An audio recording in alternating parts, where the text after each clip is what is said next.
Residents on the $2 fare scheme will have to pay higher fees when taking more expensive routes, starting from April 3rd under policy changes. Seng Index sees a steep drop alongside other Asian markets amid Middle East tensions. And an Air Canada plane collides with a ground vehicle when landing in New York, killing both pilots and injuring dozens.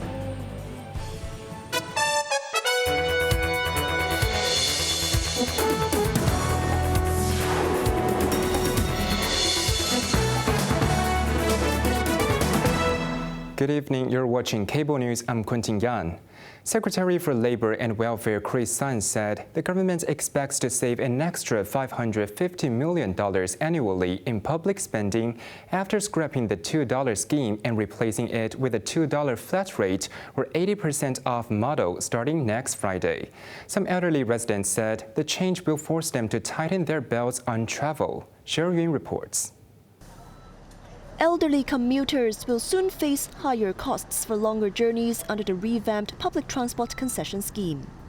The new $2 flat rate or 80% off arrangement, effective April 3rd, keeps fares at $2 for trips costing $10 or less. For journeys exceeding $10, eligible elderly and disabled passengers will get 80% off, paying just 20% of the full adult fare. One elderly man admitted the adjustment adds pressure amid rising costs across the board. Another said he would limit public transport use to essential trips only, avoiding long-haul routes for short outings. Labor Chief Chris Seng said the revised policy strikes a better balance between controlling public expenditure and preserving substantial concessions for the elderly and disabled.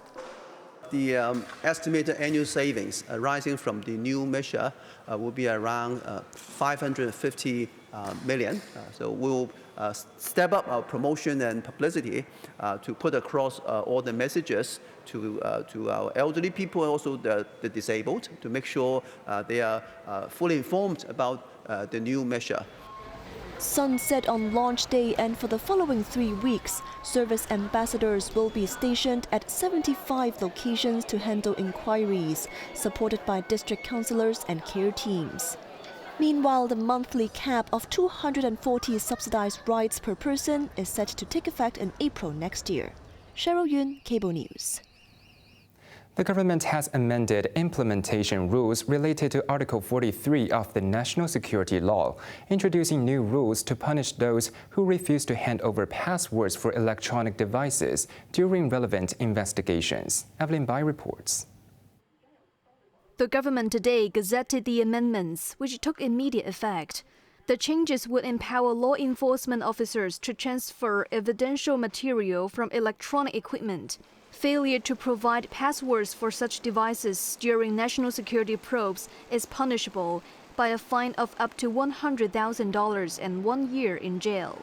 And those making false statements related to electronic devices face a fine of $500,000 and imprisonment for 3 years if convicted. The amendments also empower customs to forfeit items reasonably suspected of having seditious intent. Evelyn Bai, Cable News. Hong Kong stocks tumbled as escalating Middle East fighting continued to rattle global markets, dragging the Seng Index down 3.5%. The benchmark briefly plunged more than 1,000 points and opened below the 25,000 mark, slicing through its 250-day moving average before trimming losses to close 894 points lower at 24,382. Turnover swelled to $368.6 billion, the heaviest in about 2 weeks, while mainland funds bucked the sell-off with a net inflow of roughly $29.7 billion via Stock Connect. Gold and resources counters, usually seen as crisis havens, were dumped as investors scrambled to raise cash. Laopu Gold plunged more than 8.5% ahead of its results to become the weakest blue chip, while Zijin mining slid nearly 5%. The sell-off in Hong Kong mirrored a rout across Asia. Japan's Nikkei retreated for a second straight day and lost its grip on the 52,000 level, while South Korea's benchmark index slumped more than 6%, clinging narrowly to the 5,400 line. The SAR government has raised the outbound travel alert for Iran and Israel to black, the highest level in the system, urging residents to avoid all travels there amid the ongoing Middle East conflict. Cheryl Yun reports.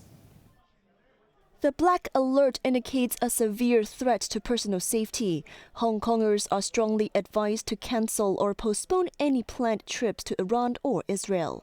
Those already in either country are advised to prioritizing personal safety and leaving immediately or relocating to relatively safer areas as soon as possible. In addition, the government has issued an Amber Alert indicating signs of threat for several other Middle Eastern countries, including Bahrain, Jordan, Oman, Qatar, Saudi Arabia, and the United Arab Emirates. Cheryl Yun, Cable News. U.S. President Donald Trump has signaled what might be a breakthrough in the war with Iran by postponing strikes on Iranian power plants for 5 days, citing very good and productive conversations with Tehran. This follows Iran's vow to close the Strait of Hormuz and strike American critical infrastructure in the Middle East if the U.S. strikes its power facilities. In a blistering response to U.S. President Donald Trump, Iran's top military command warned that any attack on its power stations would trigger an immediate and complete closure of the strategic oil transport route until their rebuilt. The four-pronged threat also included retaliatory strikes on oil power stations, desalination plants, and U.S.-affiliated sites in the region. Iran's parliament speaker Mohammad Bakir Kalibaf went even further, declaring that banks and other financial institutions funding U.S. military action would also be considered legitimate targets. The rebuke came after Trump gave a 48-hour deadline to Iran to reopen the strait. Otherwise, Washington would hit and obliterate its power plants, starting with the biggest one first. Treasury Secretary Scott Bessent defended Trump's warning, saying it was the only language the Iranians understand, and a necessary escalation to cool things down. Iran insisted that the strait remains open to everyone except states it considers aggressors, and President Masoud Pezeshkian promised to answer Trump on the battlefield. Amid fears the war could spill far beyond the Gulf, the U.S. State Department has issued a worldwide alert. It warned that American embassies, other official sites, and U.S.-associated locations could become targets, urging Americans abroad, especially in the Middle East, to remain vigilant. Back locally, Hong Kong may see 4 to 7 tropical cyclones skirting past the city this year, a number that the observatory described as near normal. The weather agency also expects the El Nino phenomenon to push temperatures higher this year. Evelyn Bai reports. Last year, the Hong Kong Observatory issued 14 tropical cyclone warning signals, the highest annual tally since 1946. This year, the tropical cyclone season is expected to begin in June or later and end in October or earlier. The observatory projects that 4 to 7 tropical cyclones will come within 500 kilometers of Hong Kong during the season, fewer than last year. Weather Chief Chen Pek-wai reminded residents that, although the number of tropical cyclones this year is near normal, they should stay vigilant and take precautions against typhoons and flooding.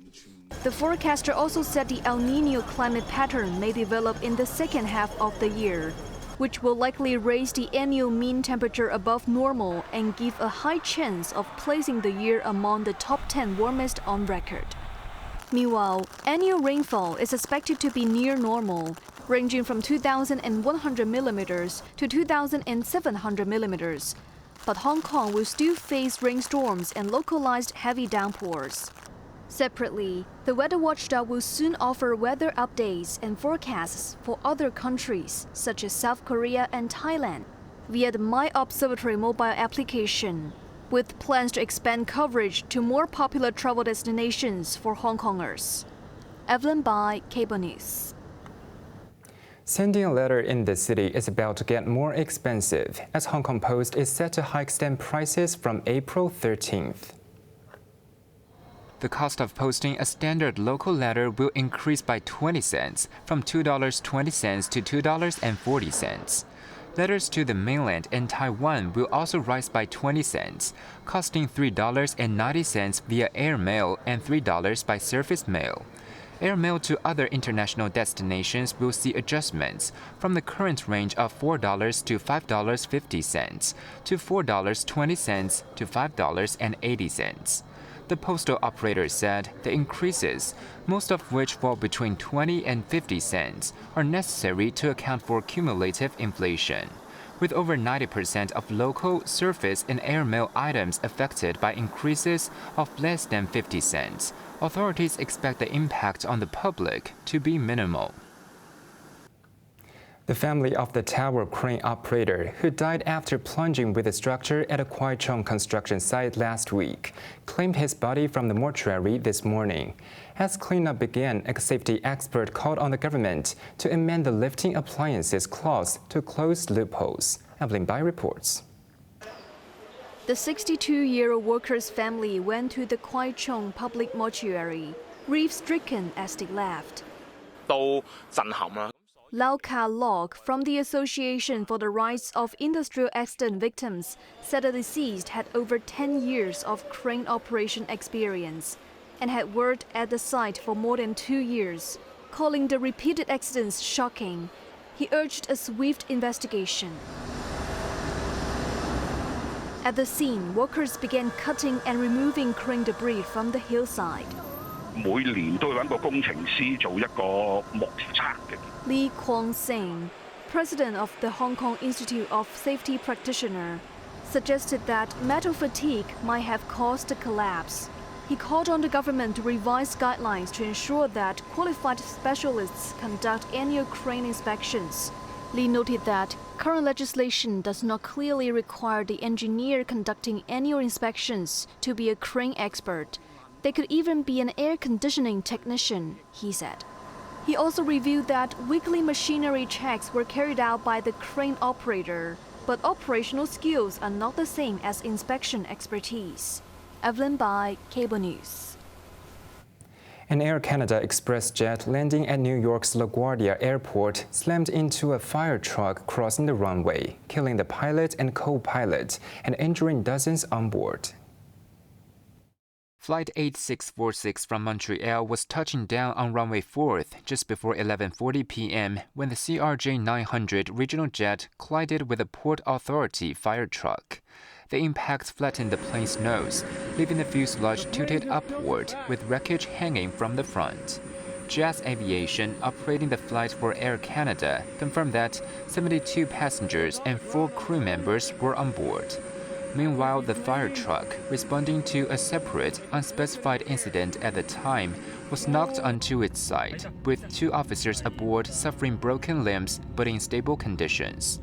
The Federal Aviation Administration issued a ground stop and closed the airport until at least 2 p.m. Monday local time, diverting at least 18 incoming flights.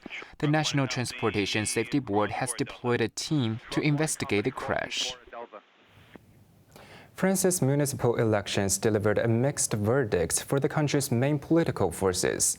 The left held on to Paris, with Socialist Party's Emmanuel Grégoire winning decisively, while mainstream and centrist parties showed resilience in several major cities. The far right scored a symbolic win in Nice, but fell short in other key targets. Cheryl Yun reports. Arriving at his victory gathering on a bicycle, Emmanuel Grégoire, the socialist candidate leading a broad left-wing coalition, declared that the French capital would remain the heart of the resistance to any union of the mainstream right and far right.